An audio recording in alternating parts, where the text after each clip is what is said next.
Okay hello MSc welcome back to my channel. तो आज का हमारा जो वीडियो लेक्चर रहने वाला है इस पे हम अगेन हमारी ऑर्गेनिक केमिस्ट्री की यूनिट हेट्रोसाइक्लिक कंपाउंड को आगे डिस्कस करते हैं। ओके तो देखिए ना, हेट्रोसाइक्लिक कंपाउंड के अंदर हम ऑलरेडी हमारे 11 लेक्चर कवर कर चुके हैं। आज हम आगे कंटिन्यू करते हैं हमारे इस 12th लेक्चर पे। और आज से यानी कि इस 12th लेक्चर से हम हमारे हेट्रोसाइक्लिक कंपाउंड के अंदर जो नेक्स्ट यूनिट है उसे स्टार्ट करने जा रहे हैं, जो है आपकी 6 मेंबर्ड हेट्रोसाइकल्स विद द 2 और मोर हेट्रो एटम। इसका मतलब क्या हुआ? देखिए मैं आपको सिंपली इतनी चीज बताती हूँ। देखो हमने हेट्रोसाइक्लिक कंपाउंड की जब यूनिट स्टार्ट की थी, इसके अंदर हमने डिफरेंट टाइप के हेट्रो एटम पढ़े। हमने 3 मेंबर्ड हेट्रोसाइकल्स पढ़े, 3 मेंबर्ड हेट्रो एटम पढ़े, हमने 4 मेंबर्ड हेट्रो एटम्स पढ़ लिए, हमने 5 मेंबर्ड हेट्रो एटम्स भी पढ़ लिए। ओके अब देखिए ना, 5 मेंबर्ड के अंदर हमने एक और चीज पढ़ी थी जो है आपका बेंजोफ्यूज 5 मेंबर्ड हेट्रोसाइकल्स। यानी कि हमने 5 मेंबर्ड हेट्रोसाइकल्स तो पढ़ी, लेकिन 5 मेंबर्ड हेट्रोसाइकल्स के साथ हमने ऐसे 5 मेंबर्ड हेट्रोसाइकल्स भी पढ़े जो कि बेंजोफ्यूज हो, यानी कि बेंजीन के साथ फ्यूज हो। जैसे मैंने आपको ऑलरेडी डिस्कस करा चुके हैं। सपोज कीजिए ये आपकी 5 मेंबर्ड रिंग है, वो भी किसकी? ऑक्सीजन की। यहाँ पे हेट्रो एटम आपका क्या है? ऑक्सीजन है।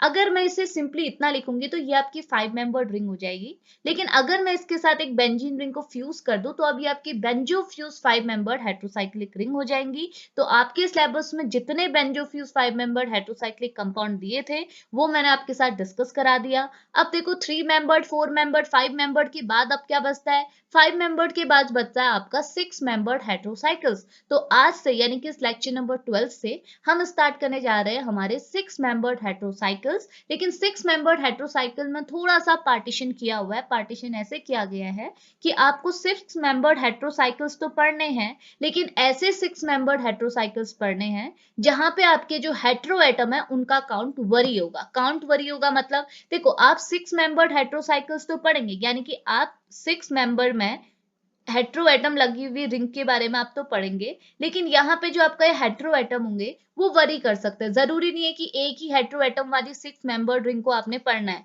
एक से ज्यादा हेट्रो एटम भी हो सकते हैं। तो तभी यहाँ पे लिखा हुआ है 6 मेंबर्ड हेट्रोसाइकल्स विद 2 और मोर हेट्रो एटम। यानी कि आपके पास 6 मेंबर्ड हेट्रोसाइकल्स तो होगी, लेकिन इस हेट्रोसाइकल में जो हेट्रो एटम होंगे वो मे बी एक हो सकता है, मे बी दो हो सकता है, मे बी दो से भी ज्यादा हो सकते हैं। तो आपके सिलेबस में जितने कंपाउंड्स गिवन होंगे वो सारे के सारे हम डिस्कस करेंगे। आज का जो हमारा 12th लेक्चर है जिसमें हम हमारी 6 मेंबर्ड रिंग को स्टार्ट करने जा रहे हैं, उसमें हमारा जो पहली रिंग है वो आपकी क्या है? पैरेलियम सॉल्ट। यानी कि आज हम लोग डिस्कशन लेंगे पैरेलियम सॉल्ट पे। यानी कि हम सारी चीजें डिस्कस करेंगे। देखिए आपके सिलेबस में सिर्फ दो चीजें पूछी गई है इन कंपाउंड्स के अंदर, मतलब 6 मेंबर्ड हेट्रोसाइकल्स के लिए सिर्फ दो चीजें पूछी गई हैं, reaction and synthesis. But reaction and synthesis के साथ साथ मैं थोड़ा आपको इंट्रोडक्शन भी डिस्कस कराऊंगी। यानी कि हम ये भी डिस्कस करेंगे कि ये पैरेलियम सॉल्ट है क्या, इसकी बेसिक कैरेक्टरिस्टिक क्या है, उसको हम डिस्कस करेंगे। देन हम लोग इनकी सिंथेसिस एंड इनके रिएक्शंस पे बात करेंगे। अब आप एक और चीज देखिएगा, आप अगर इसे गूगल करेंगे या फिर कोई बुक से देखेंगे तो आपको मालूम पड़ेगा कि ये पैरेलियम सॉल्ट पे तो डिफरेंट टाइप की रिएक्शंस एंड डिफरेंट टाइप के सिंथेसिस है। बट आपके एग्जाम में बहुत कम टाइम लिमिट रहता है, एक टाइम लिमिट रहता है, इस वजह से मैंने बहुत सारी रिएक्शंस एंड सिंथेसिस को कवर नहीं किया। दो इंपॉर्टेंट रिएक्शन एंड दो important synthesis and 3 important reactions को मैं यहाँ पे आपके साथ कवर कर रही हूँ। आप इतना भी एग्जाम में लिखेंगे तो इनफ रहेगा। इतनी चीज क्लियर आई? तो आज का हमारा जो लेक्चर बनने वाला है वो रहेगा पैरेलियम सॉल्ट पे, जो कि एक 6 मेंबर्ड हेट्रोसाइक्लिक रिंग है जिसमें आपका हेट्रो एटम का काउंट सिर्फ 1 है और वो हेट्रो एटम है आपका ऑक्सीजन। तो ये बनता है आपका पैरेलियम सॉल्ट। इस पैरेलियम सॉल्ट पे डिस्कशन स्टार्ट करते हैं। लेक्चर आपके लिए बहुत हेल्पफुल रहेगा और डेफिनेटली सारी चीजें क्लियर भी होंगी जैसे आप लेक्चर को ध्यान से सुनिएगा। ओके तो स्टार्ट करें लेक्चर को। चलिए तो देखिए लेक्चर स्टार्ट करते हैं हमारे इंट्रोडक्शन ऑफ पैरेलियम सॉल्ट। यानी कि पैरेलियम सॉल्ट पे थोड़ा इंट्रोडक्शन देखते हैं, इसका स्ट्रक्चर कैसा होता है, ये सारी चीजें। तो यहाँ मैं आपको पॉइंट टू पॉइंट सारी चीजें डिस्कस करा रही हूँ, सुनिएगा जैसे आप। तो पहला पॉइंट आपको क्या लिखा हुआ है इंट्रोडक्शन पे, ये बोल रहा है पैरेलियम इज अ केटायन यानी कि positive ion in which CH यानी कि carbon hydrogen is replaced by the oxygen atom. Simple सी बात है। ये बोल रहे हैं अगर आप पैरेलियम सॉल्ट का स्ट्रक्चर देखेंगे तो आपको मालूम पड़ेगा कि पैरेलियम सॉल्ट एक टाइप का क्या है? केटायन है, यानी कि पॉजिटिव आयन है। क्यों है? क्योंकि देखो अगर आप इसका स्ट्रक्चर देखेंगे तो आपको मालूम पड़ेगा ये बिल्कुल बेंजीन के सिमिलर है। इसमें पूरा बेंजीन आपको देखने को मिल रहा है, बेंजीन का स्ट्रक्चर के सिमिलर है ये पूरा। लेकिन अगर हम इस बेंजीन में से यहाँ जो आपका कार्बन प्रेजेंट होगा और कार्बन के साथ जो हाइड्रोजन प्रेजेंट होगा, इसे यहाँ से हटा दे, यानी कि इसे यहाँ से हटा के किससे रिप्लेस कर दे, ऑक्सीजन एटम से रिप्लेस कर दे, तो हमको हमारा पैरिलियम सॉल्ट मिल जाएगा, जिसमें आपके ऑक्सीजन के ऊपर कौन सा चार्ज आ जाएगा, पॉजिटिव। और इस पॉजिटिव चार्ज की वजह से हम इसे क्या बोल रहे हैं, कैटायन यानी कि पॉजिटिव आयन बोल रहे हैं। इतनी चीज क्लियर आई। तो हम बोल सकते हैं ये जो आपका पैरिलियम है, ये जो आपका 6 मेंबर्ड हेटेरोसाइक्लिक कंपाउंड है जिसमें आपका हेटेरो एटम ऑक्सीजन रहता है, ये एक टाइप की कैटायनिक स्पीसीज है, यानी कि पॉजिटिव आयन है।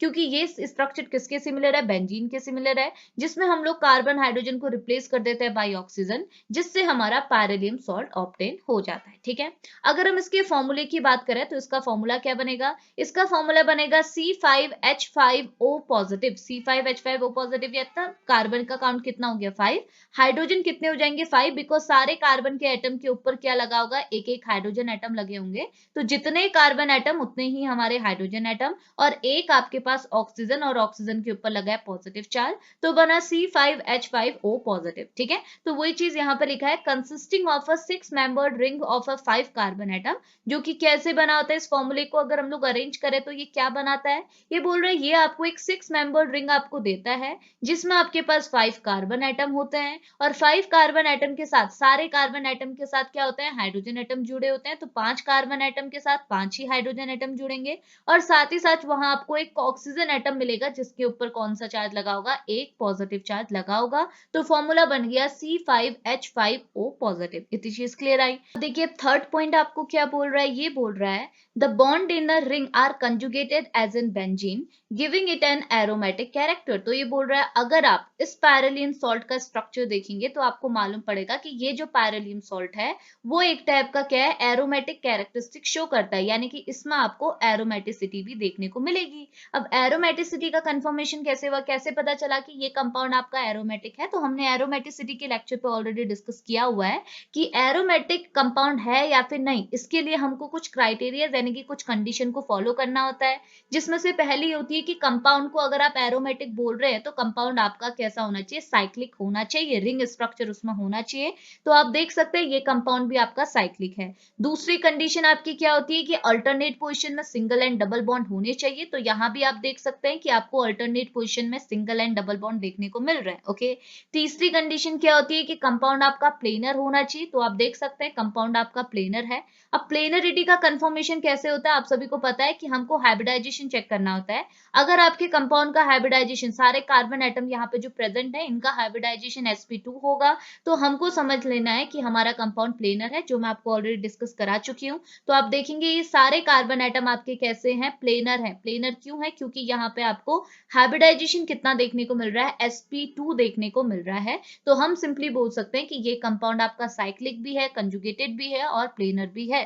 और लास्टली और सबसे इंपॉर्टेंट होता है हकल रूल। आपको देखना है क्या ये कंपाउंड आपका हकल रूल फॉलो कर रहा है, तो हकल रूल को लगाने की भी जरूरत नहीं है, हमने को ये चीज पता है कि अगर नंबर ऑफ पाई इलेक्ट्रॉन किसी कंपाउंड में कितने होते हैं, नंबर ऑफ पाई इलेक्ट्रॉन अगर 6 हो गए तो कंपाउंड आपका कैसा होता है, एरोमेटिक। जैसे बेंजीन, बेंजीन में नंबर ऑफ पाई इलेक्ट्रॉन 6 होते हैं, तो यहाँ पे आप बोल सकते हैं कि कंपाउंड आपके क्या होता है, एरोमेटिक। और सेम चीज है, नंबर ऑफ पाई इलेक्ट्रॉन यहाँ पे कितने हैं, 6 हैं, तो हम बोल सकते हैं कि हमारा कंपाउंड एरोमेटिक है। तो इन्हीं बेसिस पे इसने डायरेक्टली यहाँ पे बोला है कि बेंजीन के सिमिलर आपका जो पैरेलियम सॉल्ट है ये भी एक टाइप का एरोमेटिक बिहेवियर आपके साथ शो करता है। इतनी चीज क्लियर आई। अब लास्ट पॉइंट आपके लिए क्या लिखा हुआ है, ये बोल रहा है पैरेलियम इज अ मोनोसाइक्लिक कंपाउंड। तो ये बोल रहा है पैरेलियम आपका मोनोसाइक्लिक है, यानी कि इसमें एक ही साइक्लिक रिंग प्रेजेंट है, और ये एक टाइप का एरोमेटिक हेटेरोसाइक्लिक कंपाउंड है। और one of the oxonium ion, ये क्या है, ऑक्सोनियम आयन में से एक कंपाउंड आपके साथ शेयर किया हुआ है, यानी कि ये भी एक टाइप का क्या है, ऑक्सोनियम आयन है। अब ऑक्सोनियम आयन क्या होता है, देखिए ऑक्सोनियम आयन आप तब बोलते हैं कि अगर आपके पास कोई कैटायन है, कैटायन में आपके पास, कैटायन भी किसका, ऑक्सीजन का है, और ऑक्सीजन आपका 3 बॉन्ड बना के बैठा हुआ है, और ऑक्सीजन के ऊपर जो फॉर्मल चार्ज है वो कैसा है, पॉजिटिव है। तो ऐसी स्पीसीज को हम क्या बोलते हैं, ऑक्सोनियम आयन। ऑक्सोनियम आयन मतलब कि आपके पास एक आयन है, वो भी कैटायन है, जिसमें आपका कैटायन किसके ऊपर है, ऑक्सीजन के ऊपर। ऑक्सो तो ऑक्सीजन को ही रिप्रेजेंट करता है, और ये ऑक्सीजन आपके साथ कितने बॉन्ड बनाता है, मतलब आपके साथ नहीं, किसी दूसरे ग्रुप के साथ कितने बॉन्ड बनाता है, 3 बॉन्ड बनाता है। तो हम बोलते हैं कि हमारा जो कंपाउंड है वो हमारा क्या होता है ऑक्सोनियम आयन, इसे हम बोलते हैं ऑक्सोनियम आयन स्पीसीज। तो हम देख सकते हैं कि पैरेलियम सॉल्ट पे भी आपको क्या देखने को मिल रहा है ऑक्सोनियम आयन। तो ये पैरेलियम सॉल्ट क्या है, एक टाइप का ऑक्सोनियम आयन भी है, बिकॉज यहाँ भी आपके पास oxygen atom as a positive charge है, यानी कि उसके ऊपर फॉर्मल चार्ज पॉजिटिव लगा है, और ये आपके साथ 3 बॉन्ड यानी कि इस पूरे कंपाउंड में 3 बॉन्ड शेयर कर रहा है, जिस वजह से ये पैरेलियम सॉल्ट भी क्या है, एक टाइप का ऑक्सोनियम आयन है। इतनी चीज क्लियर आई। तो ये 4 पॉइंट आप इंट्रोडक्शन में पुट कर सकते हैं अगर आपसे पैरेलियम सॉल्ट पे क्वेश्चन बनता है, तो आसान से पॉइंट है और इंपॉर्टेंट पॉइंट भी है। इतनी चीज क्लियर आई। तो देखिए अब बात करते हैं सिंथेसिस ऑफ पैरेलियम सॉल्ट, यानी कि पैरेलियम सॉल्ट कैसे सिंथेसाइज होता है। ठीक है, तो देखो फर्स्टली यहाँ पे क्या लिखा हुआ है, ये बोला there are many ways to synthesize pyrylium, यानी कि पैरेलियम को सिंथेसाइज करने के लिए हमारे पास बहुत डिफरेंट टाइप के मेथड हैं, लेकिन सारे मेथड तो हम लिख नहीं सकते, जिस वजह से कुछ मेथड हमने यहाँ पे आपके साथ शेयर किए हुए हैं, और कुछ मेथड मतलब 2 पर्टिकुलर मेथड को आप लिखेंगे एग्जाम पे भी। ठीक है, अब ये 2 पर्टिकुलर मेथड क्या है, देखो पहला जो मेथड है सिंथेसिस का वो है आपका बाल्बन नैनिस्टिस्को प्राइल सिंथेसिस। इस प्राइल सिंथेसिस के थ्रू या फिर इस बाल्बन सिंथेसिस के थ्रू आप अपना डिजायरेबल प्रोडक्ट यानी कि पैरेलियम सॉल्ट को ऑब्टेन कर सकते हैं। अब कैसे ऑब्टेन करेंगे उसे हम आगे डिस्कस करेंगे।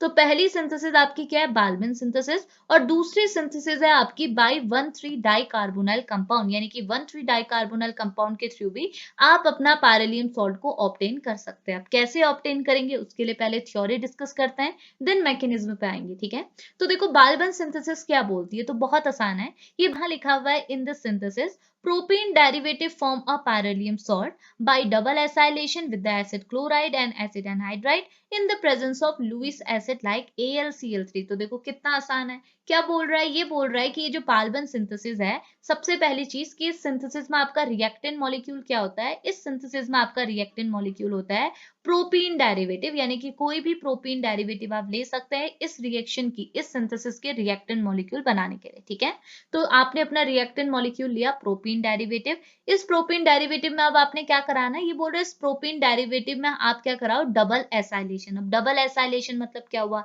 देखिए अगर आप एसाइलेशन, एसाइलेशन मतलब क्या होता है, असाइल ग्रुप का ऐड होने को ही आप बोलते हैं एसाइलेशन। कोई कंपाउंड है जैसे प्रोपीन है, प्रोपीन यहाँ पे आपका रिएक्टेंट मॉलिक्यूल है, इस प्रोपीन में अगर आप क्या कर रहे हैं, कोई एसाइल ग्रुप को ऐड कर दे रहे हैं, तो इसे हम बोलेंगे एसाइलेशन। और यही एसाइलेशन अगर 2 बार कंटिन्यूअसली क्या हो गया, 2 बार रिपीट हो गया, तो इसे आप बोलते हैं डबल एसाइलेशन। और आपको वही तो करने को बोला है, ये बोल रहा है आप यहाँ पे क्या करेंगे, अपना प्रोपीन डेरिवेटिव को एज अ रिएक्टेंट मॉलिक्यूल लेंगे और उसमें आप डबल एसाइलेशन कराएंगे। और डबल एसाइलेशन किसकी वजह से होगा, या जो आप एसिड क्लोराइड लो इसकी वजह से आप डबल एसाइलेशन करा सकते हो, या फिर आप एसिड अनहाइड्राइड लो इसकी वजह से भी डबल एसाइलेशन होगा। और किसके प्रेजेंस में होगा, in the presence of Lewis acid like AlCl3।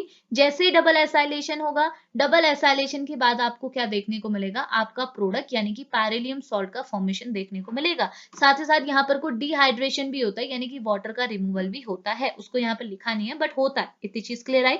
तो रिएक्टेंट मॉलिक्यूल है प्रोपीन डेरिवेटिव, इसमें आपने क्या कराया, इसकी रिएक्शन आपने एसिड क्लोराइड के साथ कराया या फिर एसिड एनहाइड्राइड के साथ कराई। जैसे ही रिएक्शन हुई वहां पे आपको क्या देखने को मिला, डबल एसाइलेशन, और आफ्टर डबल एसाइलेशन आपको आपका प्रोडक्ट यानी कि पैरेलियम सॉल्ट मिल गया। कितना आसान है, क्लियर हुआ ना। अब देखो जितनी आसान थ्योरी है उससे आसान आपकी क्या होती है, मैकेनिज्म होती है। मैं आपको बताती हूँ मैकेनिज्म कैसे करेंगे। उससे पहले एक और चीज मैं आपको यहाँ पे बताऊं, देखो ना, ये बाल्बन सिंथेसिस के नीचे जो मैंने मैकेनिज्म लिखी है वो आपकी 1,3 डाइकार्बोनाइल कंपाउंड की है। मैंने ऑलरेडी लिख दिया था, तो जिस वजह से क्या मैंने इरेज नहीं किया, बिकॉज बहुत ज्यादा टाइम वेस्ट हो जाता है। होप आपको ऐसे भी क्लियर हो जाएगा। ठीक है, तो ये आपकी क्या है, थ्योरी है, इसकी मैकेनिज्म मैंने यहाँ लिखी हुई है। मैकेनिज्म देखो कितनी आसान है। ठीक है, देखो ये हमारा पैरेलियम सॉल्ट बन गया। अब ये कैसे बनेगा वो मैं आपको बताती हूँ। देखो हुआ क्या, सबसे पहले आपने अपना रिएक्टेंट मॉलिक्यूल लिया विच इज प्रोपीन। आपने क्या लिया, प्रोपीन डेरिवेटिव, ये आपका मैथ हो गया, ये मैथ एथ हो गया, ये आपका प्रोप हो गया, और एक डबल बॉन्ड लगाया तो ईन हो गया, तो ये बन गया आपका प्रोपीन डेरिवेटिव। ओके,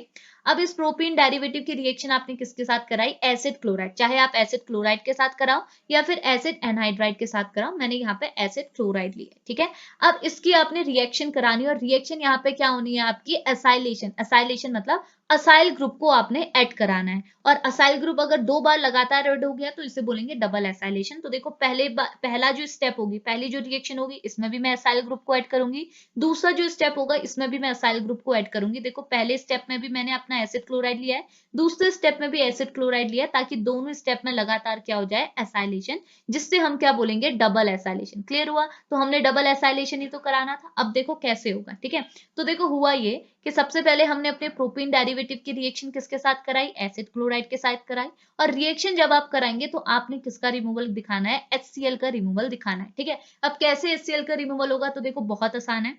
हुआ क्या, आपने यहां से कार्बन एंड क्लोरीन के बीच का बॉन्ड तोड़ा। सबसे पहले किसका बॉन्ड तोड़ा, कार्बन एंड क्लोरीन के बीच का बॉन्ड तोड़ा। ये आपका कार्बन है, ये आपका क्लोरीन है, इसके बीच का अगर आप बॉन्ड तोड़ेंगे, बिकॉज क्लोरीन आपने निकालना है तो ये बॉन्ड तोड़ना ही पड़ेगा। तो अगर ये बॉन्ड टूटेगा तो आपको पता है बॉन्ड किसकी ओर टूटेगा, क्लोरीन के ऊपर, बिकॉज क्लोरीन ज्यादा नेगेटिव है, तो क्लोरीन जाएगा एज अ नेगेटिव चार्ज बाहर, और कार्बन के ऊपर कौन सा चार्ज लग जाएगा, पॉजिटिव। तो हमने क्या कर दिया, मैंने इस बॉन्ड को तोड़ के भी दिखा दिया कि यहाँ पे आपके कार्बन के ऊपर कौन सा चार्ज लग गया, यहाँ पे पॉजिटिव चार्ज आ गया, और क्लोरीन आपकी रिएक्शन कंडीशन से बाहर निकल गया। इतनी चीज क्लियर आई। अब ये पॉजिटिव चार्ज स्पीसीज आपको मिल गई। अब अगर ये पॉजिटिव चार्ज स्पीसीज है, तो अगर इस पॉजिटिव चार्ज स्पीसीज ने रिएक्शन करानी है इस प्रोपीन डेरिवेटिव के साथ, तो पॉजिटिव को रिएक्शन कराने के लिए क्या चाहिए, नेगेटिव सेंटर। तो यहाँ आपने एक नेगेटिव सेंटर जनरेट करना होगा। अब नेगेटिव सेंटर कैसे जनरेट होगा, देखो हमने सिंपली क्या बोला, हमको क्लोरीन के साथ क्या चाहिए, हाइड्रोजन। तो मैंने यहां से बोला कि चलो तुम हाइड्रोजन यहां से बाहर निकल जाओ। तो अगर मैं यहां से हाइड्रोजन को निकालूंगी तो मुझे इस कार्बन एंड हाइड्रोजन के बीच का बॉन्ड तोड़ना पड़ेगा। अब पता है आपको, कार्बन एंड हाइड्रोजन के बीच का जब आप बॉन्ड तोड़ेंगे तो आपको पता है कार्बन हाइड्रोजन से ज्यादा नेगेटिव होता है, तो कार्बन लेगा नेगेटिव चार्ज और हाइड्रोजन लेगा पॉजिटिव चार्ज। तो hydrogen as a positive charge आपका बाहर निकल जाएगा, तो मैंने hydrogen as a positive charge को बाहर निकाल दिया, और यहाँ पे कार्बन को कौन सा चार्ज दे दिया, नेगेटिव। ठीक है, इतनी चीज क्लियर है। तो hydrogen as a positive charge मेरा बाहर निकला, और मेरे कार्बन नेगेटिव आपको ऑप्टेन हो गया। तो कार्बन के ऊपर मैंने क्या लगा दिया, नेगेटिव चार्ज, और हाइड्रोजन पॉजिटिव निकला, तो ये कंबाइन होके क्या बन गया, HCl। इतनी चीज क्लियर है। रिएक्शन कंडीशन में आपको HCl मिल गए, ठीक है। अब देखो यहाँ पे कार्बन को मिल गया नेगेटिव चार्ज, यहाँ पे आपका कार्बन को मिल गया पॉजिटिव चार्ज। तो आपको पता है ना, कार्बन एक पॉजिटिव स्पीसीज है, कार्बन के ऊपर एक टाइम के लिए पॉजिटिव चार्ज आप लगा सकते हो। वैसे तो कार्बन पॉजिटिव हो चाहे कार्बन नेगेटिव हो, दोनों ही आपकी क्या होती है, इंटरमीडिएट होते हैं, यानी कि दोनों ही आपकी बहुत ज्यादा रिएक्टिव स्पीसीज होती है। लेकिन कार्बन पॉजिटिव और कार्बन नेगेटिव को फिर भी अगर आप कंपेयर करेंगे तो आपको मालूम पड़ेगा कि कार्बन नेगेटिव की रिएक्टिविटी ज्यादा होती है कंपेयर टू कार्बन पॉजिटिव। क्यों होती है, बिकॉज आप बोल सकते हैं कि क्योंकि कार्बन आपका एक टाइप का पॉजिटिव एटम है, पॉजिटिव के ऊपर पॉजिटिव चार्ज आ सकता है लेकिन नेगेटिव चार्ज कभी नहीं आ सकता। तो कार्बन के ऊपर हमने नेगेटिव चार्ज लगाया, तो नेगेटिव चार्ज को हटाने के लिए आप बोल सकते हैं कि ये कार्बन ज्यादा कोशिश करेगा कंपेयर टू दिस कार्बन। तो कार्बन नेगेटिव आपका ज्यादा आपका रिएक्टिव होता है कंपेयर टू कार्बन पॉजिटिव, ठीक है। तो अब आपने क्या करना है, यहाँ पे मैंने ये चीज आपको क्यों बताई, ये चीज इसलिए बताई बिकॉज ये जो कार्बन नेगेटिव है, अब ये अपने आप को स्टेबल करने के लिए थोड़ा हाथ पांव हिलाएगा। हाथ पांव हिलाएगा मीन्स अब ये इस नेगेटिव चार्ज को अपने ऊपर से हटाने की कोशिश करेगा, और आप देख सकते हैं यहाँ पे हटाने के चांसेस भी हैं, हटने के चांसेस भी हैं। कैसे हैं, देखो कार्बन क्या कर सकता है, कार्बन नेगेटिव क्या कर सकता है, बोल सकता है कि मैं इस नेगेटिव चार्ज को किस में कन्वर्ट कर रहा हूँ, एक बॉन्ड में। बिकॉज आपको पता है नेगेटिव चार्ज में भी 2 इलेक्ट्रॉन होते हैं, और एक बॉन्ड में भी 2 इलेक्ट्रॉन होते हैं, और एक लोन पेयर में अनपेयर्ड इलेक्ट्रॉन में भी 2 इलेक्ट्रॉन होते हैं। तो अगर ये तीनों चीजें ही 2 इलेक्ट्रॉन से मिलकर बनी हुई है, तो इनको तो हम आसानी से आपस में इंटर कन्वर्ट कर सकते हैं, बिकॉज तीनों चीजें किससे बनी है, 2 इलेक्ट्रॉन से। तो कभी भी ये चीजें आपस में इंटर कन्वर्ट हो सकती हैं। तो ये कार्बन ने बोला कि मुझे नेगेटिव चार्ज नहीं चाहिए, और इस नेगेटिव चार्ज को मैं किस में कन्वर्ट कर रहा हूँ, बॉन्ड में। बिकॉज बॉन्ड बनाने के लिए भी 2 इलेक्ट्रॉन ही चाहिए, नेगेटिव चार्ज के लिए भी 2 इलेक्ट्रॉन। तो यहाँ पे एक नया बॉन्ड आपका क्रिएट हो जाएगा, किसके थ्रू, इस कार्बन के थ्रू। इतनी चीज क्लियर आई। अब ये कार्बन खुश हो गया, देखो अब इसकी वैलेंसी सेटिस्फाई होगी, 4 वैलेंसी अब इसके ऊपर आ गई, ठीक है। लेकिन ये कार्बन तो अब खुश नहीं है, क्यों, क्योंकि इस कार्बन की अगर आप वैलेंसी चेक करेंगे, भाई इसकी वैलेंसी बढ़ गई है, 1 2 3 4 5 5 वैलेंसी इसके पास आ गई, और आपको पता है कार्बन तो 5 वैलेंसी शो ही नहीं करता। अब ये अपनी वैलेंसी को सेटिस्फाई करने के लिए इस डबल बॉन्ड को हटाएगी, किसके ऊपर, इस कार्बन के ऊपर। तो अगर ये डबल बॉन्ड हटता है, देखो इस डबल बॉन्ड को हटाया मैंने, और कार्बन को नेगेटिव चार्ज दे दिया, तो अब ये कार्बन खुश हो गया, बिकॉज इसकी वैलेंसी सेटिस्फाई 1 2 3, एक ऊपर लगी है 4, ठीक है। इतनी चीज क्लियर आई। तो ये 4 वैलेंसी इसको लगे रहने देती हूँ, ठीक है। तो ये 4 वैलेंसी में ये कार्बन सेटिस्फाई, ये भी सेटिस्फाई, लेकिन ये कार्बन को अब प्रॉब्लम होगी, बिकॉज अब इसकी वैलेंसी बढ़ गई। कैसे, 3 तो आप साफ साफ देख रहे हैं, 4 5, 2 इलेक्ट्रॉन इसके ऊपर आ गए हैं, तो 5 ये आपको शो कर रहा है, बट 5 इलेक्ट्रॉन कार्बन रख नहीं सकता। तो अब ये क्या करेगा, ये नेगेटिव चार्ज क्या करेगा, बोलेगा भाई अगर ये वापस से इसको यहाँ डालता है तो वही चीज रिपीट होती रहेगी, कंटिन्यूअसली रिपीट होती रहेगी। तो ये बोलेगा कि अब मैं इसे वापस से यहाँ नहीं डालता हूँ, बिकॉज यहाँ डालूंगा ये यहाँ डालेगा वही चीज आ जाएगी, फिर ये कार्बन यहीं को शिफ्ट करेगा, तो वो चीज रिपीट नहीं करनी। अब ये क्या करेगा, इस नेगेटिव चार्ज के थ्रू एक बॉन्ड बना लेगा। ये देखिएगा कि इसके पास एक ऐसी स्पीसीज है जिसको इलेक्ट्रॉन की डेफिशिएंसी है, और ये तो इलेक्ट्रॉन रिच है और ये इलेक्ट्रॉन डेफिशिएंट है। तो ये बोलेगा चलो हम क्या करते हैं, शेयरिंग करते हैं, अपने इलेक्ट्रॉन की शेयरिंग करते हैं और एक नया बॉन्ड बना देते हैं। तो ये कार्बन से एक नया बॉन्ड क्रिएट होगा इस कार्बन की ओर। तो आप देखेंगे आपको एक नया बॉन्ड मिल रहा है, ये आपका क्या है, एक नया बॉन्ड है। देखो ये कार्बन के पास क्या है, एक सिंगल बॉन्ड, दो डबल बॉन्ड ऑक्सीजन के साथ, और हमने क्या किया, एक नया बॉन्ड यहाँ पे क्रिएट किया। इस नए बॉन्ड वाले जो कार्बन है इसके पास दो हाइड्रोजन लगे हुए हैं, देखो ये दो हाइड्रोजन लगे हुए हैं, और बाकी सारी चीजें एज इट इज है। क्लियर हुआ? तो हमने क्या किया, बस पॉजिटिव और नेगेटिव का अप्रोच कर दिया। क्लियर हुआ? तो इसी को तो हम बोलते हैं एसाइलेशन। असाइल ग्रुप को हमने ऐड कर दिया, तो यहाँ पे जो प्रोसेस हुई वो आपकी क्या है, असाइलेशन। इतनी चीज क्लियर आई? अब हमने एक बार तो एसाइलेशन करा दिया, अब हमने दूसरी बार भी कराना होगा, डबल एसाइलेशन बोला है हमसे।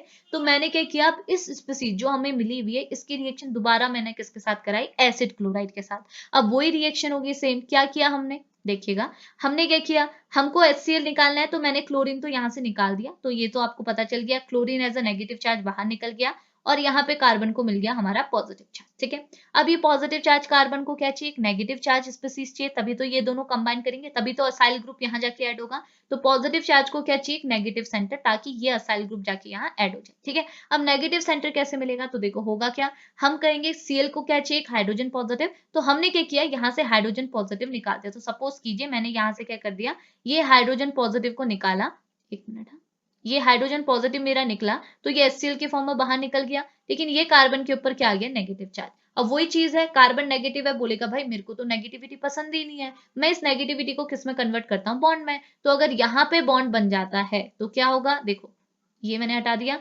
यहाँ पे अगर बॉन्ड बन जाता है तो ये कार्बन तो सेटिस्फाई है। अब देखो ये कार्बन आपका सेटिस्फाई है, लेकिन ये अब सेटिस्फाई नहीं है, क्यों, देखो दो बॉन्ड यहाँ से, दो बॉन्ड यहाँ से, एक बॉन्ड ऊपर से, पेंटावेलेंट हो गया, पेंटावेलेंट कार्बन हो नहीं सकता, तो ये क्या करेगा, इस पुराने बॉन्ड को तो तोड़ नहीं सकता, ये जो नया बॉन्ड है उसे तो तोड़ नहीं सकता। आपको पता है नए बॉन्ड बनते हैं, पुराने बॉन्ड टूटते हैं, तो ये नया बॉन्ड तो तोड़ेगा नहीं, ये पुराने बॉन्ड को तोड़ेगा, ये पुराना बॉन्ड है इसे तोड़ेगा इस कार्बन के ऊपर। तो अगर ये बॉन्ड टूट के इस कार्बन के ऊपर जाता है तो कार्बन बनेगा नेगेटिव, और ये कार्बन सेटिस्फाई हो जाएगा। तो देखो ये भी सेटिस्फाई, ये भी सेटिस्फाई, दोनों टेट्रावेलेंट है क्योंकि, लेकिन अब ये पेंटावेलेंट हो गया, क्यों, एक दो तीन बॉन्ड आप साफ साफ देख रहे हैं, चार पांच, यानी कि दो इलेक्ट्रॉन यहाँ से आ गए, तो ये पेंटावेलेंट जैसा शो हो रहा है। अब कार्बन के ऊपर नेगेटिव चार्ज जो है, अब ये इसको यहाँ शिफ्ट नहीं कर सकता, बिकॉज वही चीजें रिपीट होती रहेंगी। अब कार्बन क्या करेगा, नई स्पीसीज को ढूंढेगा अपने आप को सेटिस्फाई करने के लिए, और नई स्पीसीज उसको यहाँ से मिली, तो अब होगा क्या, ये दोनों अप्रोच करेंगे। अगर ये दोनों अप्रोच करते हैं तो क्या होगा, एक नया बॉन्ड क्रिएट होगा। तो देखो यहाँ एक नया बॉन्ड क्रिएट हुआ, तो देखो ये वाला पोजीशन है, देखो यही है ना, इसके साथ हाइड्रोजन लगा हुआ है, और हाइड्रोजन के साथ एक यहाँ पे एक ग्रुप भी लगा हुआ, तो ये ग्रुप हमने यहाँ पे शो किया। ठीक है, और यहाँ से एक नया बॉन्ड बना, देखो एक नया बॉन्ड बना, किसके साथ, इस कार्बन के साथ, और एक साइड ये सिंगल बॉन्ड, एक side double bond oxygen. Clear हुआ? तो देखो यहाँ भी हमने असाइल ग्रुप को ऐड किया, तो ये भी आपका असाइलेशन, ये दोनों को कंबाइन हम क्या करेंगे, डबल असाइलेशन। क्लियर हुआ? तो हमने यहाँ पे क्या किया, डबल असाइलेशन। ठीक है, अब डबल असाइलेशन के बाद तो बोला कि चलो उसके बाद क्या बनेगा, हमारा पायरोलियम सॉल्ट बन जाएगा, बट कैसे बनेगा, तो यहाँ पे हमको देखना पड़ेगा पायरोलियम सॉल्ट कैसे बनेगा।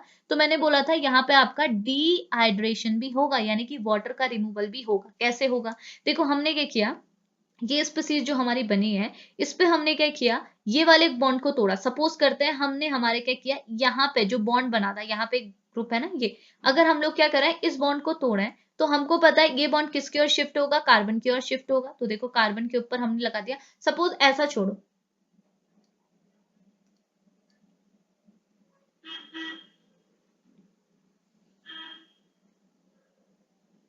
ठीक है। तो देखो अब हम लोग क्या करेंगे, अब हमने सिंपली क्या करना है यहाँ पे, ठीक है। तो देखो डिहाइड्रेशन कैसे होगा, तो देखो सिंपल सी बात है, हम क्या करेंगे यहाँ से एक अपने क्योंकि हमको क्या निकालना है, वाटर भी तो निकालना है, H2O भी तो निकालना है। तो सपोज मैंने यहाँ से पहले एक H निकाल दी, ये वाला हाइड्रोजन मैंने यहाँ से निकाला, ठीक है। तो एक हाइड्रोजन अगर मेरा यहाँ से निकल जाता है as a H positive ion, तो ये कार्बन में आपका क्या आ जाता है, नेगेटिव चार्ज। अब वही चीज होगी भाई, कार्बन तो नेगेटिव चार्ज रखेगा नहीं, ये क्या करेगा, इस नेगेटिव चार्ज के थ्रू एक बॉन्ड बना लेगा, तो यहाँ पे एक नया बॉन्ड आपका क्रिएट हो जाएगा। ठीक है, तो मैं सेम इंक यूज करती हूँ ताकि आपको क्लियर दिखे। तो यहाँ पे क्या होगा, एक नया बॉन्ड क्रिएट हो गया नया बॉन्ड। अब देखो एक नया बॉन्ड क्रिएट तो हो गया, लेकिन चलो ये कार्बन अब खुश है, लेकिन ये कार्बन को तो प्रॉब्लम हो गई, क्योंकि अब देखो ये कार्बन की वैलेंसी कितनी होगी, पेंटावेलेंट, दो यहाँ एक यहाँ। अब ये क्या करेगा, ये वाले डबल बॉन्ड को हटाएगा, ये वाला डबल बॉन्ड किसके ऊपर जाएगा, ऑक्सीजन के ऊपर, oxygen as a negative charge. तो हमने इस डबल बॉन्ड को हटाया और ऑक्सीजन को क्या दे दिया, नेगेटिव चार्ज। अब बताओ ऑक्सीजन नेगेटिव चार्ज ले सकता है, बिल्कुल ले सकता है, लेकिन आपको पता है ऑक्सीजन को ऊपर नेगेटिव चार्ज लगा के यहाँ पे आप इसे छोड़ोगे नहीं, बिकॉज आपको 6 मेंबर्ड रिंग बनानी है। तो ऑक्सीजन क्या करेगा, इस नेगेटिव चार्ज से एक नया बॉन्ड क्रिएट करेगा इस कार्बन के ऊपर। कैसे करेगा, डायरेक्ट तो नहीं कर सकता। ये क्या करेगा, ऑक्सीजन बोलेगा कि मैं अपने नेगेटिव चार्ज को किसके साथ शेयर कर रही हूँ, तुम कार्बन के साथ। तो कार्बन क्या करेगा, ये वाला जो डबल बॉन्ड है इसे शिफ्ट करेगा ऑक्सीजन के ऊपर। तो होगा क्या, ऑक्सीजन के ऊपर यहाँ पे लगेगा नेगेटिव चार्ज, और यहाँ पे आपको क्या देखने को मिलेगा, एक नया बॉन्ड देखने को मिलेगा कार्बन एंड ऑक्सीजन के बीच में। तो हमको कुछ इस टाइप की स्पीसीज ऑब्टेन हो जाएगी। देखिए कुछ इस टाइप की स्पीसीज ऑब्टेन हो जाएगी, हो गई ना। तो ये स्पीसीज हमको ऑब्टेन हुई। अब आप बोलेंगे ऑक्सीजन के ऊपर पॉजिटिव चार्ज कैसे आया। देखिए आपको पता है ऑक्सीजन एक नेगेटिव स्पीसीज है, इसके ऊपर पहले क्या लगा था, नेगेटिव चार्ज लगा था, लेकिन इसने अपने नेगेटिव चार्ज को क्या कर दिया, डोनेट कर दिया, यानी कि अपने नेगेटिव चार्ज को शेयर कर दिया। अब इसके ऊपर अगर नेगेटिव चार्ज की शेयरिंग हो रही है तो नेगेटिव चार्ज की मतलब डेफिशिएंसी हो रही है। अगर नेगेटिव चार्ज इसने दे दिया है तो इसके ऊपर कौन सा चार्ज आएगा, ऑब्वियस सी बात है पॉजिटिव चार्ज आएगा। तो इसके ऊपर अब आपका क्या लगा, पॉजिटिव चार्ज। ये तो आपको पता ही है ना, ऑक्सीजन के ऊपर पास क्या होता है, नेगेटिव चार्ज था। अगर ये नेगेटिव चार्ज ही किसी को शेयर कर दे रहा है, किसी के साथ डोनेट कर दे रहा है या फिर किसी को शेयर कर दे रहा है, तो अब इसके ऊपर तो डेफिशिएंसी आ जाएगी। और अगर नेगेटिविटी की डेफिशिएंसी होगी तो ऑब्वियस सी बात है इसमें पॉजिटिविटी आ जाएगी। तो ऑक्सीजन के ऊपर हमारी क्या हो गई, पॉजिटिविटी जनरेट हो गई। इतनी चीज क्लियर आई। अब हमने क्या किया, देखो यहाँ पे हमारा ऑक्सीजन नेगेटिव है, रिएक्शन कंडीशन में हमारे पास अभी भी H पॉजिटिव आयन है। तो हो क्या सकता है, ये H पॉजिटिव आयन किससे अप्रोच करे, इस O नेगेटिव से, और यहाँ पे आपका OH ग्रुप आ जाए। इतनी चीज क्लियर है, यहाँ पे बना, ठीक है। अब अगले स्टेप में क्या होगा, हम यहाँ से क्या कर सकते हैं, वाटर का एलिमिनेशन करा सकते हैं। यहाँ से अगर आपका वाटर एलिमिनेट होगा तो यहाँ पे आपको एक डबल बॉन्ड क्रिएट हो जाएगा। तो हमको क्या मिलेगा, जैसे वाटर का एलिमिनेशन होगा हमको हमारा डिजायरेबल प्रोडक्ट यानी कि पैरेडियम सॉल्ट ऑब्टेन हो जाएगा। क्लियर हुआ ना। अब देखिए सेकंड मेथड आपका क्या है, सेकंड मेथड है बाई 1,3 डाइकार्बोनाइल कंपाउंड। तो ये बोल रहा है बाई 1,3 डाइकार्बोनाइल कंपाउंड से भी आप अपना पैरेलियम सॉल्ट को ऑब्टेन कर सकते हैं। अब कैसे कर सकते हैं तो सुनिएगा। ये बोल रहा है when 1,3 dicarbonyl compound react with the aryl methyl ketone in the presence of strong acid with the elimination of a water molecule 2,4,6 tri-substituted pyrylium salt is obtained। तो ये बोल रहा है कि आपने सिंपली क्या करना है, अपना 1,3 डाइकार्बोनाइल कंपाउंड लेना है, इसकी रिएक्शन अराइल मिथाइल कीटोन से करानी है, किसके प्रेजेंस में, स्ट्रॉन्ग एसिड के प्रेजेंस में। जैसे आप रिएक्शन कराएंगे तो आप वहां पे क्या देखेंगे, एलिमिनेशन ऑफ वाटर, और साथ ही साथ आप ऑक्सीडेशन भी कराएंगे, जिसके बाद आपको आपका डिजायरेबल प्रोडक्ट यानी कि पैरेलियम सॉल्ट ऑब्टेन होगा, जो कि आपका ट्राई सब्स्टिट्यूटेड होगा, यानी कि 3 पोजीशन में वहां पे सब्स्टिट्यूशन लगा होगा, और वो 3 पोजीशन कौन सी होगी, सेकंड, फोर्थ एंड सिक्स्थ, जिस वजह से इसे क्या बोला गया, 2,4,6 ट्राई सब्स्टिट्यूटेड पैरेलियम सॉल्ट आपको ऑब्टेन होगा। ओके, अब कैसे ऑब्टेन होगा उसकी रिएक्शन आप यहाँ पे देखिएगा तो आसान है, सुनिएगा। देखो ये है आपका 1,3 डाइकार्बोनाइल कंपाउंड। तो आपको ये चीज पता है 1,3 डाइकार्बोनाइल कंपाउंड मतलब कि ऐसे कंपाउंड जिसमें 2 कार्बोनाइल ग्रुप लगे होंगे। 2 कार्बोनाइल ग्रुप मतलब C double bond O group आपने लगाए होंगे, और वो पोजीशन भी आपको दिखाई हुई है कि कौन सी पोजीशन है, पहली एंड थर्ड पोजीशन। तो आपने क्या देखना है, देखो ये आपके कार्बन फर्स्ट है, ये आपका कार्बन सेकंड है, ये आपका कार्बन थर्ड है, और आप देखोगे पहली और तीसरी पोजीशन में हमने क्या लगाया, कार्बोनाइल ग्रुप लगाया है। तो ये हमारा क्या हो गया, 1,3 डाइकार्बोनाइल कंपाउंड। इतनी चीज क्लियर आई। इसकी रिएक्शन हमने किसके साथ करानी है, इसकी रिएक्शन हमने करानी है अराइल मिथाइल कीटोन के साथ। तो हमने लिया हुआ है अराइल मिथाइल कीटोन। ओके, इसके साथ जैसे हम रिएक्शन कराएंगे तो हमको पता है हम यहाँ से क्या कर सकते हैं, वाटर का एलिमिनेशन, यहाँ से एक ऑक्सीजन जाएगा, यहाँ से 2 हाइड्रोजन जाएंगे। जैसे आप वाटर का एलिमिनेशन कराएंगे तो आपको कुछ इस टाइप की स्पीसीज ऑब्टेन होगी। तो आप ऐसे सिंपली देख सकते हैं कि हमने क्या किया, सपोज यहाँ से हमने हमारा ऑक्सीजन एलिमिनेट किया, तो आपको पता है अगर ऑक्सीजन एंड कार्बन का अगर आप बॉन्ड तोड़ेंगे तो बॉन्ड किसकी ओर शिफ्ट होगा, ऑक्सीजन की ओर बॉन्ड शिफ्ट होगा, और कार्बन को कौन सा चार्ज मिलेगा, पॉजिटिव। और यहाँ से अगर आप हाइड्रोजन को एलिमिनेट करते हैं तो आपको पता है हाइड्रोजन के एलिमिनेशन से कार्बन के ऊपर कौन सा चार्ज आएगा, नेगेटिव। तो कार्बन को यहाँ मिला है नेगेटिव, और यहाँ पे कार्बन को मिला पॉजिटिव। तो पॉजिटिव नेगेटिव सेंटर हमको मिले हैं, तो ये दोनों अप्रोच करेंगे, और जैसे ही इनका अप्रोच होगा तो आपको पता है हमको ये मेंबर्ड रिंग मिलेगी। कैसे मिलेगी, देखिए मैं आपको पॉइंट करके भी दिखा देती हूँ।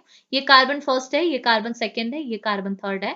तो ये हमारा कार्बन फर्स्ट हुआ, ये कार्बन सेकेंड हुआ, ये कार्बन थर्ड हुआ। तो अब देखिएगा कार्बन थर्ड पे एक R2 जुड़ा हुआ है और ये कार्बन थर्ड के साथ आपके इस कार्बन ने बॉन्ड बनाया हुआ है, तो ये एक नया बॉन्ड आपके साथ यहाँ पे आप देख रहे हैं, ठीक है। और इस नए बॉन्ड में क्या हुआ है, यहाँ से आपका एक नया कार्बन है, ये आपका कार्बन हो गया डबल बॉन्ड O और R3 यहाँ पे आपने जोड़ रखा है, ठीक है। तो ये स्पीसीज आपको ऑब्टेन हुई। अब इस स्पीसीज में आप क्या देखेंगे, देखो इस स्पीसीज में कुछ नहीं कर रखा है, आपने यहाँ पे अब वाटर का एलिमिनेशन कराना है और ऑक्सीडेशन कराना है और आपको आपका प्रोडक्ट मिल जाएगा, ठीक है। कैसे मिला देखिएगा, हमने क्या किया, यहाँ पे आप देखिएगा ये वाली पोजीशन में आपके पास 2 हाइड्रोजन एटम प्रेजेंट होंगे, ये ठीक है। हमने क्या किया, इन हाइड्रोजन में से एक हाइड्रोजन एटम को हमने यहाँ से निकाला, यानी कि एक H positive ion reaction condition से हमने एलिमिनेट किया। अगर ये H पॉजिटिव आयन यहाँ से निकलेगा तो आपको पता है इस कार्बन के ऊपर क्या आएगा, नेगेटिव चार्ज। और इस नेगेटिव चार्ज को कार्बन क्या है, सेटिस्फाई नहीं कर पाएगा, बिकॉज कार्बन के ऊपर अगर आप नेगेटिव चार्ज लगाते हैं तो कार्बन की वैलेंसी बढ़ जाती है, बिकॉज 3 तो आपको दिख रही है और नेगेटिव चार्ज में मतलब 4-5, यानी कि पेंटावैलेंट ही होगा। तो कार्बन क्या करेगा, इस नेगेटिव चार्ज को कहाँ शिफ्ट कर देगा, बॉन्ड के फॉर्म में। तो इस नेगेटिव चार्ज से यहाँ पे क्या जनरेट होगा, बॉन्ड। तो देखो मैं इरेज करके यहाँ आपको बॉन्ड शो करती हूँ कि यहाँ पे एक नया बॉन्ड बनेगा, ठीक है। अब नया बॉन्ड यहाँ पे बना तो अब ये कार्बन को प्रॉब्लम होगी, बिकॉज इसके लिए अगर आप वैलेंसी देखेंगे तो देखो 2 यहाँ 1 यहाँ 5 हो गई। अब इस 5 को सेटिस्फाई करने के लिए अब ये पुराना डबल बॉन्ड तोड़ेगा, पुराना डबल बॉन्ड टूटा तो ऑक्सीजन को क्या मिला, नेगेटिव चार्ज। और इस नेगेटिव चार्ज से जो रिएक्शन कंडीशन में हमारा H पॉजिटिव आयन था वो जाके अप्रोच कर सकता है, ठीक है। या फिर आप ऐसे सोचो, इसको छोड़ो, अभी अभी अप्रोच मत कराइए। अभी देखो यहाँ पे, सो सॉरी, ठीक है, 1 मिनट, देखिए यहाँ पे क्या हुआ, आपके ऑक्सीजन के ऊपर कौन सा चार्ज लगा हुआ है, नेगेटिव चार्ज, ठीक है। ऑक्सीजन के ऊपर लगा हुआ है नेगेटिव। अब ऑक्सीजन नेगेटिव क्या करेगा, अप्रोच करेगा इस कार्बन पॉजिटिव पे, वही चीज है, ऑक्सीजन के ऊपर हमको पॉजिटिव चार्ज भी तो लाना है।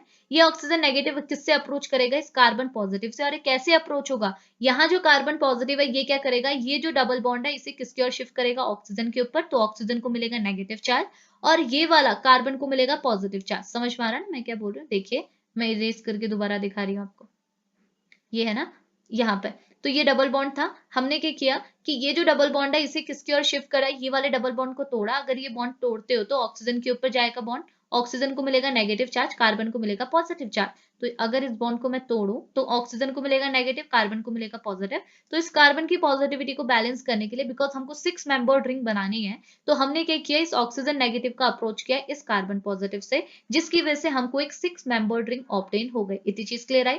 और यहाँ से जो आपका H पॉजिटिव आयन आया था ये किसके साथ अप्रोच हो गया, O नेगेटिव के साथ। तो इस पोजीशन में हमको क्या मिल गया, एक हाइड्रोक्सी ग्रुप मिल गया और यहाँ पे हमको एक नया बॉन्ड ऑब्टेन हो गया ऑक्सीजन के साथ। और ऑक्सीजन के ऊपर पॉजिटिव चार्ज क्यों लगा, अब तो आपको क्लियर हो गया होगा, बिकॉज ऑक्सीजन के ऊपर नेगेटिव चार्ज था और जिससे ऑक्सीजन को कुछ भी होना चाहिए था, बिकॉज ऑक्सीजन नेगेटिव एटम है, इसके ऊपर नेगेटिव चार्ज आ गया था। लेकिन ऑक्सीजन ने क्या किया, दूसरों की मदद करने के लिए अपने नेगेटिव चार्ज को डोनेट कर दिया, या फिर आप बोल सकते हो शेयर कर दिया। शेयर करने की वजह से अब इसके ऊपर नेगेटिविटी कम हो गई। नेगेटिविटी कम होगी तो ऑब्वियस सी बात है पॉजिटिविटी बढ़ जाएगी। इतनी चीज क्लियर आई। तो ये स्पीसीज हमको यहाँ ऑब्टेन होगी। स्पीसीज तो बना लेंगे ना, बहुत आसान है। बस आपने क्या किया है, एक नया बॉन्ड क्रिएट कर दिया है इन दोनों के बीच में। देखो एक नया बॉन्ड क्रिएट होगा तो ये 6 मेंबर रिंग बनी और ये जो O नेगेटिव था इसके साथ हाइड्रोजन जुड़ गया। तो ये वाली पोजीशन से R3 के साथ एक और क्या जुड़ा हुआ है, हाइड्रोक्सी ग्रुप। क्लियर हुआ ना इतना, डन।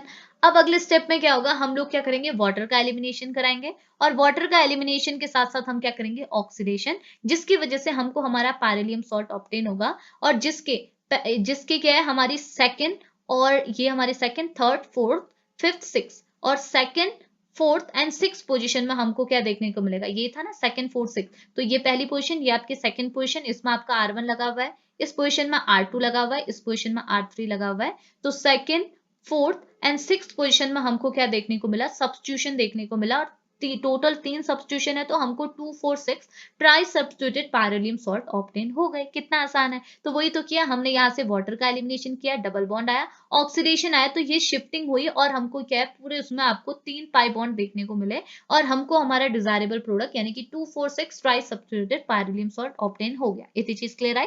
तो ये 3 सिंथेसिस के मेथड आप यहाँ पे डाल सकते हैं, ठीक है। अब तो देखिए अब हमारा क्या बचता है, रिएक्शंस हमारी बचती हैं। हम देख लेते हैं पैरेलियम सॉल्ट कैसी रिएक्शंस करवाता करवाता है। ओके, तो देखो पहली रिएक्शन आपकी क्या दिखाई है, रिएक्शन विद न्यूक्लियोफाइल, यानी कि पैरेलियम सॉल्ट जो है वो न्यूक्लियोफाइल के साथ भी रिएक्शन करता है। और कैसे करता है तो सुनिएगा, देखो यहाँ पे आपको सिंपली क्या बताना है, आपका जो पैरेलियम सॉल्ट है वो न्यूक्लियोफाइल के साथ रिएक्शन तो कराता है, और न्यूक्लियोफाइल का जो अटैक होता है वो दो पोजीशन में पॉसिबल है, आइदर वो ऑर्थो पोजीशन में हो सकता है या फिर वो पैरा पोजीशन में हो सकता है। तो अटैक तो दोनों पोजीशन में हो सकता है, देखो ऑर्थो पोजीशन में भी अटैक दिखाया है और पैरा पोजीशन में भी अटैक दिखाया है। लेकिन ऑर्थो पोजीशन का जो अटैक होता है, ऑर्थो पोजीशन में जो न्यूक्लियोफाइल अप्रोच करके जो नया प्रोडक्ट बनाता है वो ज्यादा स्टेबल होता है कंपेयर टू पैरा के कंपेयर में। इतनी चीज क्लियर आई, तो वो चीज हमने यहाँ लिखी हुई है। और इसको आप एक्सप्लेन कैसे कर सकते हैं, देखो अटैक आपकी इन दो पोजीशन में कैसे हो रहा है उसको समझने के लिए आप यहाँ पर रेजोनेटिंग स्ट्रक्चर्स भी देख सकते हैं, और ये रेजोनेटिंग स्ट्रक्चर आप इंट्रोडक्शन में भी ऐड कर सकते हैं। ठीक है, अब ये रेजोनेटिंग स्ट्रक्चर्स बने कैसे, तो सिंपल सी बात है, देखो ये आपका पैरेलियम सॉल्ट है, आप इस पैरेलियम सॉल्ट पे क्या कर सकते हैं, ये जो डबल बॉन्ड आपने यहाँ लगाया इसको यहाँ भी तो लगा सकते हैं, और ये अगर डबल बॉन्ड यहाँ आएगा तो ये वाला यहाँ आएगा और ये वाला यहाँ आएगा, तो आपको ये स्पीसीज मिली, देखो ना, ये ये तो ये यही तो है, ये समझ में है, तो ये दोनों रेजोनेटिंग स्ट्रक्चर्स बन गए, ये तो बहुत आसान है। अब साथ ही साथ हम ऐसा भी तो कर सकते हैं, यहाँ पे जो ऑक्सीजन है आपको पता है पैरेलियम सॉल्ट पे इसके ऊपर पॉजिटिव चार्ज रहता है बिकॉज इलेक्ट्रॉन की डेफिशिएंसी आ रही है। ठीक है, तो हम इसको सेटिस्फाई भी तो कर सकते हैं, कैसे कर सकते हैं, देखो ये जो आपका बॉन्ड है, ये जो डबल बॉन्ड है, आपको पता है डबल बॉन्ड में भी दो इलेक्ट्रॉन होते हैं, नेगेटिव चार्ज में भी दो इलेक्ट्रॉन, तो हम क्या कर सकते हैं, इस डबल बॉन्ड के जो दो इलेक्ट्रॉन है उसे नेगेटिव चार्ज में कन्वर्ट कर सकते हैं। तो अगर हम इसे नेगेटिव चार्ज में कन्वर्ट करेंगे तो ऑक्सीजन के ऊपर का पॉजिटिव चार्ज हट जाएगा। तो हम क्या कर सकते हैं, देखो मैं इसे यहाँ ऐसे दिखा रही हूँ कि हमने क्या किया, इसके ऊपर के पॉजिटिव चार्ज को हटा दिया बिकॉज इसके ऊपर हमने एक नेगेटिव चार्ज डाल दिया, तो यहां से ये बॉन्ड हट जाएगा। इतनी चीज क्लियर आई, अब ये बॉन्ड हट जाएगा तो ये वाले कार्बन तो अनस्टेबल हो जाएंगे, ये वाले तो सेटिस्फाई नहीं हो पाएंगे, तो इनको सेटिस्फाई करने के लिए हमने क्या किया, ये बॉन्ड को यहाँ डाल दी, यानी कि यहाँ पे एक डबल बॉन्ड लगा दिया, और पॉजिटिव चार्ज देखो ना, पहले पॉजिटिव चार्ज कहाँ पे आया, देखो ये है, अगर इसको इस बॉन्ड को आप कहाँ डाल रहे हैं, ऊपर डाल रहे हैं,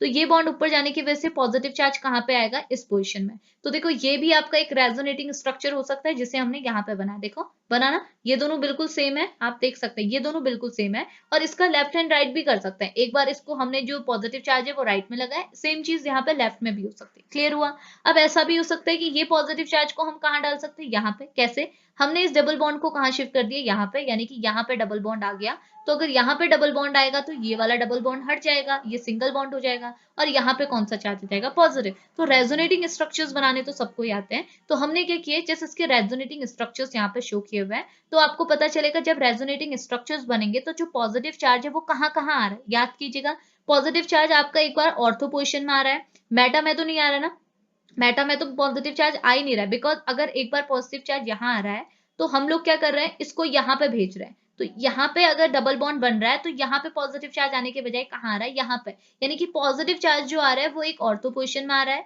मेटा में नहीं आ रहा है, पैरा में आ रहा है, तो दो जगह ही आपके पॉजिटिव चार्ज बन रहे हैं। देखो आप ये रेजोनेटिंग स्ट्रक्चर्स बनाना खुद से ट्राई करना, मैं आपको सिंपली इतना बता रही हूँ कि आपके जो वो पॉजिटिव चार्ज आ रहा है वो कहाँ आ रहा है, एक ही इप्सो पोजिशन में आ रहा है, इसे आप छोड़ो, इसके अलावा कहाँ आ रहा है, एक ऑर्थो पोजिशन में आपका पॉजिटिव चार्ज आ रहा है यहाँ पे, एक आपका मेटा में नहीं आ रहा है, पैरा में आ रहा है। तो जो न्यूक्लियोफाइल है, यानी कि जो नेगेटिव स्पीसीज है वो अटैक कहाँ करेगी, पॉजिटिव सेंटर पे तो करेगी, तो पॉजिटिव सेंटर इसके पास कहाँ कहाँ है, एक तो ये है पैरा, एक है ये ऑर्थो, तो दो पोजीशन में ये अटैक कर सकती है, यानी कि एक ऑर्थो में कर सकती है, एक पैरा में कर सकती है, मेटा में नहीं कर सकती है। इतनी चीज क्लियर है, तो ऑर्थो और पैरा पे कर तो सकती है, वही चीज मैंने आपको बताया, ऑर्थो एंड पैरा पे कर सकते हैं, ये हमने रेजोनेटिंग स्ट्रक्चर्स के थ्रू देख भी लिया है। लेकिन ज्यादा फेवरेबल कहाँ होता है, कहाँ पे आपका प्रोडक्ट ज्यादा स्टेबल होगा, क्योंकि प्रोडक्ट जितना स्टेबल उतना बढ़ेगा, तो ज्यादा स्टेबल प्रोडक्ट कब होगा, जब आपका न्यूक्लियोफाइल अटैक कौन से पोजीशन में करेगा, ऑर्थो पे करेगा कंपेयर टू पैरा। इतनी चीज क्लियर है, तो ये चीज आप यहाँ पर थ्योरी के थ्रू भी लिख सकते हैं, अगर नहीं लिखना चाहते हैं तो आप ऐसे भी बता सकते हैं कि इसके जो भी रेजोनेटिंग स्ट्रक्चर्स हैं उसमें positive centre ortho and Meta पे पैरा पे बन रहा है, मेटा पे नहीं बन रहे तो मेटा पे तो न्यूक्लियोफाइल अटैक पॉसिबल ही नहीं है। आप यहाँ पे डाल भी सकते हैं कि न्यूक्लियोफाइल अटैक अगर आप कहाँ करना चाह रहे हैं, मेटा पे करना चाह रहे हैं, तो मेटा पे न्यूक्लियोफिलिक अटैक पॉसिबल ही नहीं है, ऑर्थो पे पॉसिबल है और पैरा पे पॉसिबल है, लेकिन ऑर्थो का प्रोडक्ट ज्यादा स्टेबल होता है कंपेयर टू पैरा। इतनी चीज क्लियर आई, समझ गए ना इतना। अब आगे बात करते हैं दूसरी रिएक्शन क्या है, दूसरा आपका क्या है, रिएक्शन विथ रिड्यूसिंग एजेंट, यानी कि ये बोल रहा है कि आपका जो पैरेलियम सॉल्ट है वो रिड्यूसिंग एजेंट मतलब जिसके थ्रू रिडक्शन होता है उनके साथ भी रिएक्शन में इन्वॉल्व होती है। ठीक है, रिडक्शन मतलब अनसैचुरेटेड स्पीसीज को सैचुरेट वन में कन्वर्ट करना। ठीक है, इतनी चीज क्लियर आई। अब रिड्यूसिंग एजेंट आपकी एग्जांपल्स तो आपको पता ही होंगी, जैसे आपका LaH यानी कि लिथियम एल्यूमिनियम हाइड्राइड, जैसे आपका NBH यानी कि सोडियम बोरोहाइड्राइड, जैसे आपका डाइबल H। ठीक है, तो ये सब के सब क्या होते हैं, एक टाइप के रिड्यूसिंग एजेंट होता है, और इन रिड्यूसिंग एजेंट के थ्रू भी आप अपने पैरेलियम सॉल्ट पे रिएक्शन करवा सकते हैं। ठीक है, तो हमने एक रिड्यूसिंग एजेंट लिया है, जैसे आपका सोडियम बोरोहाइड्राइड, जिसे आप NBH भी बोलते हैं, NBH यानी कि NaBH4 यानी कि सोडियम बोरोहाइड्राइड। ओके, अब ये रिड्यूसिंग एजेंट के थ्रू आपका पैरेलियम सॉल्ट कैसे रिएक्शन करेगा आपको वो देखना होगा। तो सबसे पहले आपको सोडियम बोरोहाइड्राइड को समझना होगा। तो आपको पता है सोडियम बोरोहाइड्राइड की रिएक्शन यानी कि इस रिड्यूसिंग एजेंट की रिएक्शन अगर आप पैरेलियम सॉल्ट के साथ कराएंगे तो इस रिड्यूसिंग एजेंट का कौन सा पोर्शन रिएक्शन में इन्वॉल्व होगा। तो आपको पता है सोडियम बोरोहाइड्राइड का H नेगेटिव वाला पार्ट रिएक्शन में इन्वॉल्व होता है, यही रिडक्शन कराता है। तो H नेगेटिव वाला पार्ट रिएक्शन में इन्वॉल्व होगा, सोडियम बोरोहाइड्राइड का कोई दूसरा पोर्शन रिएक्शन में इन्वॉल्व नहीं होता है। तो हमने यहाँ पे क्या ले लिया, इसका H नेगेटिव आयन। ओके, अब आप ये भी देख सकते हैं कि H नेगेटिव आयन मतलब वो आयन जिसके ऊपर नेगेटिव चार्ज है, और आपको पता है कोई भी स्पीसीज जिसके ऊपर नेगेटिव चार्ज लगता है तो वो क्या होता है, न्यूक्लियोफाइल। तो हम बोल सकते हैं कि रिएक्शन विथ रिड्यूसिंग एजेंट एक टाइप की कैसी रिएक्शन है, न्यूक्लियोफिलिक रिएक्शन है। क्लियर हुआ ना इतना। तो सोडियम बोरोहाइड्राइड आपको हाइड्राइड आयन देता है, ठीक है, यानी कि H नेगेटिव आयन देता है। इतनी चीज क्लियर आई, बिकॉज यहाँ पे हाइड्रोजन की नेगेटिविटी क्या होती है, ज्यादा होती है, जिसकी वजह से हाइड्रोजन जब आपका बॉन्ड तोड़ते हो तो हाइड्रोजन को नेगेटिव चार्ज मिलता है। क्लियर हुआ ना। अब ये नेगेटिव चार्ज का आपने अप्रोच कराना है, क्योंकि इसकी रिएक्शन आपने किसके साथ करानी है, इस रिड्यूसिंग एजेंट के पैरेलियम सॉल्ट के साथ या फिर डेरिवेटिव ऑफ पैरेलियम सॉल्ट के साथ। तो नेगेटिव स्पीसीज अगर अप्रोच कर रही है तो आपको क्या बनाना होगा, एक पॉजिटिव सेंटर। पॉजिटिव सेंटर कैसे बनेगा, आप जैसे एक बॉन्ड तोड़ो तो आप सिंगल बॉन्ड को ज्यादा आसानी से तोड़ सकते हो कंपेयर टू डबल बॉन्ड। तो हमने अगर इस डबल सिंगल बॉन्ड को तोड़ा तो आपको पता है कार्बन एंड ऑक्सीजन, ये कार्बन है ये ऑक्सीजन है, किसकी नेगेटिविटी ज्यादा होती है, ऑक्सीजन की। तो ऑक्सीजन को मिल जाएगा नेगेटिव चार्ज और इसके ऊपर से पॉजिटिव चार्ज हट जाएगा। पहले पॉजिटिव चार्ज था वो हट गया और क्या मिल गया इसको, नेगेटिव चार्ज। और ये वाले कार्बन को कौन सा चार्ज मिल गया, पॉजिटिव, बिकॉज इसकी इलेक्ट्रोनेगेटिविटी कम है। तो ऑक्सीजन को मिल गया नेगेटिव चार्ज, जिसकी वजह से इसके ऊपर पॉजिटिव चार्ज हट गया। पॉजिटिव चार्ज आप इस पैरेडियम सॉल्ट पर नहीं लगाएंगे, लेकिन इस कार्बन को क्या मिल गया, पॉजिटिव चार्ज। ठीक है, अब आप बोलेंगे मैंने नेगेटिव चार्ज क्यों हटाया, देखो पहले इसके ऊपर पॉजिटिव चार्ज था, बाद में नेगेटिव चार्ज आया, तो ये दोनों सेटिस्फाई हो गए ना, तो अब आप इसे पूरी तरह से हटा सकते हैं। अब बस क्या बचा, यहाँ पे कार्बन को मिला पॉजिटिव चार्ज, इस पॉजिटिव चार्ज से कौन अप्रोच करेगा, ए हाइड्रोजन नेगेटिव। तो जैसे अप्रोच करेगा तो यहाँ पे हाइड्रोजन आ जाएगा और इसके ऊपर से भी पॉजिटिव चार्ज हट जाएगा। तो हमको कुछ ऐसी स्पीसीज मिली। तो देखो ये जो रिएक्शन है, रिएक्शन विथ रिड्यूसिंग एजेंट, ये एक टाइप की आपकी न्यूक्लियोफिलिक रिएक्शन भी हो गई, और साथ ही साथ आप बोल सकते हो ये एक टाइप की रिंग ओपनिंग रिएक्शन भी तो है। यहाँ आपकी देखो आपका जो पैरेलियम सॉल्ट था इसकी रिंग भी तो ओपन हो गई, तो ये आपकी न्यूक्लियोफिलिक रिएक्शन भी होगी और रिंग ओपनिंग रिएक्शन भी हो गई। क्लियर हुआ ना। अब आगे बात करते हैं, लास्टली एक और रिएक्शन है जो है रिंग ओपनिंग रिएक्शन। ठीक है, तो रिंग ओपनिंग रिएक्शन में क्या करना है, देखो ये बोल रहा है रिंग ओपनिंग रिएक्शन भी आप करा सकते हैं। आपको पता है आपके जो हेटेरोसाइक्लिक कंपाउंड होते हैं इनकी साइकिल्स को हम ओपन भी तो करते हैं, ये तो आपकी एक इंपॉर्टेंट केमिकल रिएक्शन होती है। तो वही चीज हमने करनी है। ये बोल रहा है ये आपका पैरेलियम सॉल्ट है, इसकी रिंग को आप ओपन करो। तो रिंग को ओपन कैसे करेंगे, तो यहाँ पे हम ऑर्गेनोलिथियम का यूज करेंगे, यानी कि RLi का हम यूज करेंगे ऑर्गेनोलिथियम का। ठीक है, अब ऑर्गेनोलिथियम में कैसे अप्रोच होगा, तो आपको पता है ऑर्गेनोलिथियम में R जो आपका होता है वो नेगेटिव चार्ज कैरी करता है और लिथियम आपका पॉजिटिव चार्ज। क्यों, क्योंकि यहाँ पे आपकी कार्बन की इलेक्ट्रोनेगेटिविटी ज्यादा होती है और लिथियम की कम। तो लिथियम की इलेक्ट्रोनेगेटिविटी कम है, तो जब भी आप इनका बॉन्ड तोड़ोगे लिथियम पॉजिटिव चार्ज कैरी करेगा और R क्या होगा, यानी कि कार्बन नेगेटिव चार्ज कैरी करेगा। ठीक है, अब हमने क्या करना है, इस R नेगेटिव का अप्रोच कराना है। ये भी तो एक टाइप की न्यूक्लियोफिलिक रिएक्शन हो गई, क्योंकि R नेगेटिव हमारा अप्रोच करता है, ये तो आपको पता ही होगा, ये तो हमने ये ऑर्गेनोमेटलिक कंपाउंड में डिस्कस किया था। ठीक है, तो हमारे पास यहाँ पे जो अप्रोच करने वाली स्पीसीज है इस RLi यानी कि ऑर्गेनोलिथियम की जो अप्रोच करने वाली स्पीसीज है, रिएक्ट करने वाली स्पीसीज है, वो क्या है, R नेगेटिव। अब इस R नेगेटिव का हमने अप्रोच कराना है। अब कैसे होगा, तो वही चीज करेंगे, हम एक बॉन्ड को यहाँ से तोड़ सकते हैं। बॉन्ड कैसे तोड़ेंगे, सपोज हम ये वाला बॉन्ड तोड़ रहे हैं, ठीक है, अगर मैंने ये वाले बॉन्ड को तोड़ा तो होगा क्या, ये बॉन्ड अगर टूटता है तो बॉन्ड किसकी ओर शिफ्ट होगा, ऑक्सीजन के ऊपर, बिकॉज ऑक्सीजन के ऊपर क्या है, नेगेटिव चार्ज है। और यहाँ पे आपके इस कार्बन के ऊपर क्या है, पॉजिटिव चार्ज है, तो इसके ऊपर पॉजिटिव चार्ज आएगा, इसके ऊपर नेगेटिव।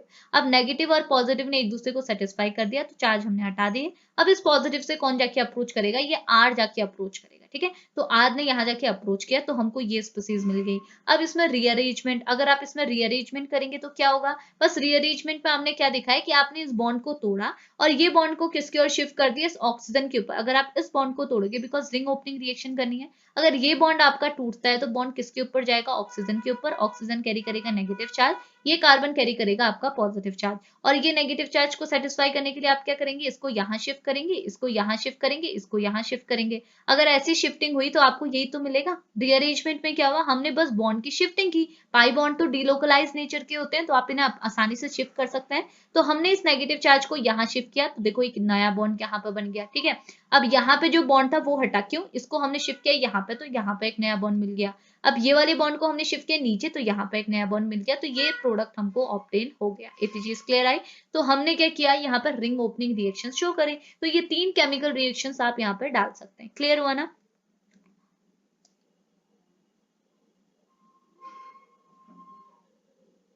ठीक है, तो ये था हमारा आज का लेक्चर, जिसमें हमने पारेलियम सॉल्ट पर थोड़ा डिस्कशन लिया। तो मे भी लेक्चर थोड़ा लेंथी हो सकता है, बट होप आपको समझ में आया हो। ओके, तो अभी इस लेक्चर को यहीं पे फिनिश करते हैं। अगर लेक्चर पसंद आया तो प्लीज लेक्चर को लाइक करते हुए जाएगा, कमेंट करते हुए जाएगा, और अगर चैनल पर नए हैं तो चैनल को सब्सक्राइब भी कर लीजिएगा। ओके, तो अभी इस लेक्चर को फिनिश करते हैं, मिलेंगे नेक्स्ट लेक्चर पे, तब तक के लिए बाय बाय।